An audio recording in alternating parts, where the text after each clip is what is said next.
Last week, dozens of news articles were published about the possible discovery of Andrew Irvine. A National Geographic team led by Jimmy Chin, with Eric Ropka and Mark Fisher, found an old leather hobnail boot that had melted out of the ice. They believed that it couldn't have been there for more than a week. They found that the boot had a severed foot inside with an old sock.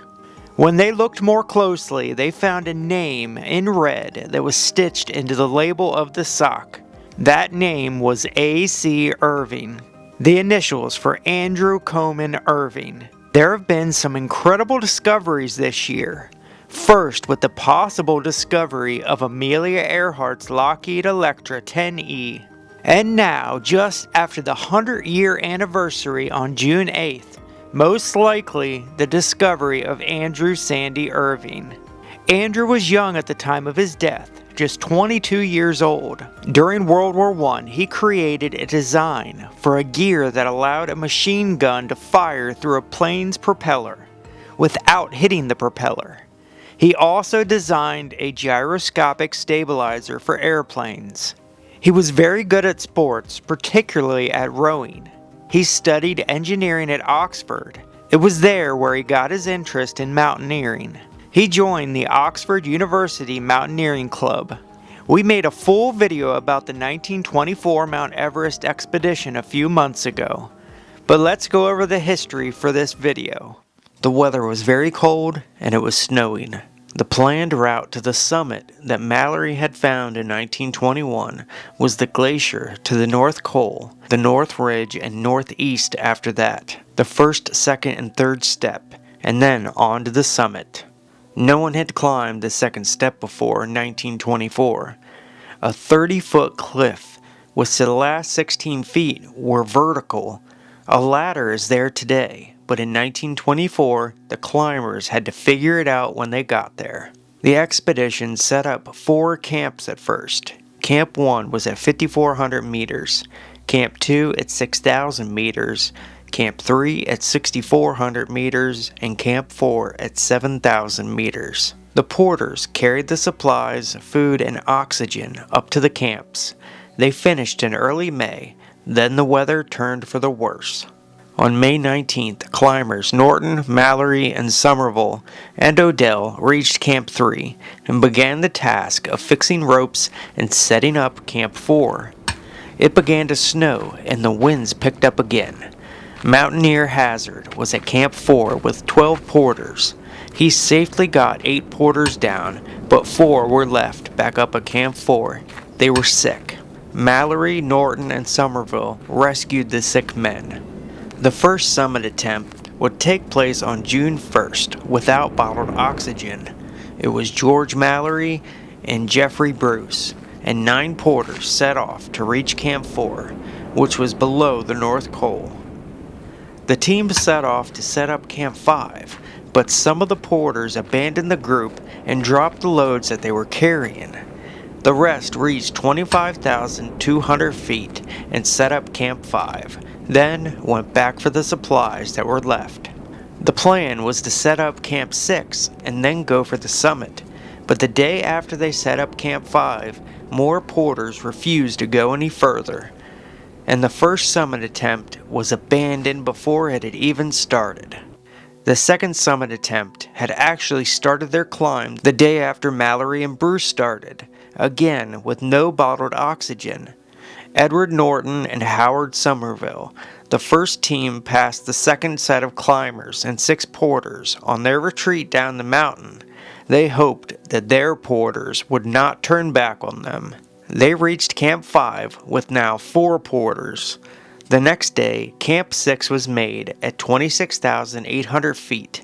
The porters went down to Camp 4, but the climbers stayed, and they would attempt the summit the next day. They awoke and started late at 6:40 a.m. on June 4th.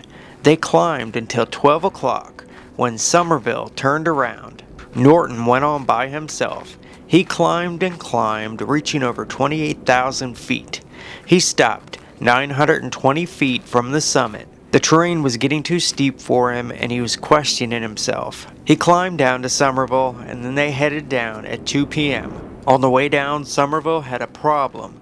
Later, he described it like there was a blockage in his throat, the lining. He thought he was going to die, but he eventually got it out and then he continued down. They made it down to Camp 4 using flashlights. In 1924, flashlights were nowhere near as bright as the LED lights of today, just a dull, small beam. They met Mallory at Camp 4, and Mallory spoke with Norton about a third summit attempt with Andrew Irvine. He agreed, and then they all slept for the night. Norton began getting headaches, and by morning time he was snowblind. He stayed there until June 6th, when porters carried him down. Irving was a young, blonde-haired 22-year-old, but he was strong and very knowledgeable with bottled oxygen.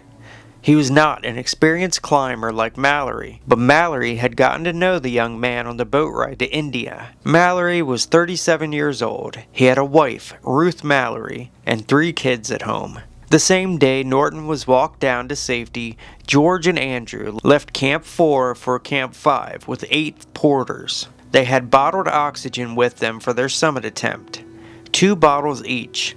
The men carried 25 pounds of gear. The last picture of the 2 men was taken by Odell as they geared up and then headed up. Some of the porters returned with a note from Mallory that afternoon. It said, "There is no wind here and things look hopeful." Odell went to Camp 5 as support. The rest of the porters came down with a message from Mallory. "Dear Odell, we're awfully sorry to have left things in such a mess. Our Una cooker rolled down the slope at the last moment. Be sure of getting back 4 tomorrow in time to evacuate before dark as I hope to. In the tent, I must have left a compass. For the Lord's sake, rescue it. We are without. To here on 90 atmospheres for 2 days, so we'll probably go on 2 cylinders, but it's a bloody load for climbing. Perfect weather for the job. Yours ever, G. Mallory." On June 8th at 12:50 a.m., a mist that was blocking Odell's view of the mountain cleared and he saw what he believed was Mallory and Irvine on the ridge nearing the base of the final pyramid. He believed Mallory and Irvine reached the second step, but were behind schedule. The clouds rolled in and covered his view after this. Odell headed up to Camp 6 and reached it at 2 p.m. when a storm rolled in. He yelled and whistled for Mallory and Irving, but he heard nothing in response. The storm ended 2 hours later, but he still could not see Mallory or Irving. Odell headed for Camp 5. No sign of Mallory or Irving was seen that night or the next day. Odell climbed to 8,200 meters, but saw nothing. The expedition left Mount Everest on June 11th. Nothing was known about the 2 missing men except for what Odell saw high up on the mountain, and it stayed that way for 9 years. It wasn't until the 1933 British Mt Everest Expedition when an ice axe was found 250 yards east of the first step and 60 feet below. Percy Wynne Harris, the man who found the axe, said it was a 30-degree slab of rock with loose pebbles. It was believed at the time that this was the spot where there was an accident, since no climber would abandon their ice axe given its importance. This was the only evidence found on the mountain of Mallory or Irvine until 1975, when a Chinese climber told a Japanese climber that there was a dead English climber at 8,100 meters, and he pointed up the mountain, an area which was directly below where the ice axe was found. Eric Simonson led an expedition in 1999. Eric saw old oxygen bottles on his first descent up Everest at the first step. They found one of Mallory and Irving's oxygen bottles in 1999. They also reproduced Odell's position in 1924 and tested to see if Mallory and Irving could have been seen. They could see all 3 of the steps on Everest from that position. Following all the evidence that was previously found since Mallory and Irving disappeared in 1924, the 1999 team finally found one of the missing mountaineers after spotting a patch of white in the rocks in the search area. George Mallory's mummified body was found at 8,159 meters. the same height that the Chinese climber claimed to have seen a dead British climber. George Mallory had rope marks on his skin around his waist, and his right foot was almost broken off. His forehead had a large wound. He was found with no oxygen bottles nearby. The body had a pair of old hobnail climbing boots. He had a pair of snow goggles in his vest, and the tag on his shirt had the name George Mallory. A letter addressed to him was in his pocket, and a wristwatch. His camera was not found. George Mallory had also carried a photograph of his wife in his pocket, and his plan was to leave it at the summit. This photograph was not found on his remains. Many believe that this photo was indeed proof that he summited, and he left the photo on the summit, and the fall happened on the descent, but his body was open to the elements for 75 years. The paper with him was still intact, but it is possible that the photo could have blown away or been buried under the rocks. The National Geographic team knew instantly how importantly their discovery was. The remains were located on the central Rongbuk Glacier, below the north face of Mount Everest. The exact location has not been released yet. They found an oxygen bottle from the 1933 Everest Expedition before the boot. The same expedition that found the ice axe from the 1924 expedition.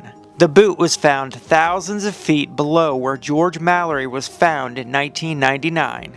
It's speculated that the pair were roped together when the accident occurred that resulted in their death, due to the injuries and rope marks that were left behind on George Mallory's body. The boot was removed and turned over, but a DNA sample was kept to verify that the remains are indeed Andrew. The rest of the body must be close by. Andrew carried a Kodak pocket camera with him to the summit. A member of the expedition had lent it to him in case the two climbers had reached the summit. If the camera is found and the film is still intact, it could possibly prove that they made it to the summit. Just under 29 years before Sir Edmund Hillary and Tenzing Norgay. After George Mallory's remains were found in 1999, the big question has always been, where is Andrew Irvine? That mystery has partially been solved. His body is most likely nearby, trapped in the ice. There has been much speculation about this recent discovery. People suspect that his remains were carried down by avalanches and then moved along the glacier. We'll learn more when they release the exact location. We most likely have a while to wait before more information comes out. But I can't wait. The remains of Sandy Irvine must be nearby. And just maybe, the camera will be with him. And the film will still be intact. Thank you all for watching, folks. I know there's been a ton of videos about this, a ton of news articles, but this story has fascinated me forever. Thanks for watching, and we'll see you on the next. Peace.